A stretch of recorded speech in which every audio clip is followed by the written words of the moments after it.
ఇక వారు ఆహారం దగ్గర మొరపెడుతున్నప్పుడు కూడా దేవుడు జవాబు ఇవ్వకపోతే వారు అక్కడ కూడా సమాధిలోనికి దిగువారి వల్ల అయిపోయేవారు కదా.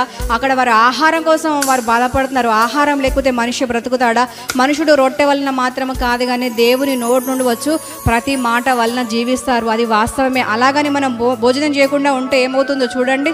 అవసరమే, మన ఆత్మకు ఆహారం అవసరమే, శరీరానికి ఆహారం అవసరమే. అయితే దేవుడు ఆత్మకు మాత్రమే అనుగ్రహించి శరీరానికి ఇవ్వకుండా ఉండడు, శరీరానికి మాత్రమే ఇచ్చి ఆత్మకి ఇవ్వకుండా ఉండడు. దేనికి ఎంత మటుకు అవసరమో, ఎవరికి ఏ రకమైన సహాయం అవసరమో, ఎవరి కొరకు ఎవరిని పంపించాలో, ఎక్కడ ఏ కార్యం జరిగించాలో ఆయనకు అన్నీ తెలుసు కనుక ఆయన అన్ని సమస్త క్రియలన్నిటినీ జరిగించే దేవుడై ఉన్నాడు. హల్లెలూయా. మన కొరకు ఆయన ప్రతి జరిగిస్తాడు. ఆత్మీయమా, ఆర్థికమా, ఆరోగ్యమా, ఉద్యోగమా, వ్యాపారం, పరిచర్యన, ప్రతి విషయంలో కార్యము జరిగించే సమర్థవంతుడైన దేవుడై ఉన్నాడు. ఆయనకు స్తుతి కలుగును గాక.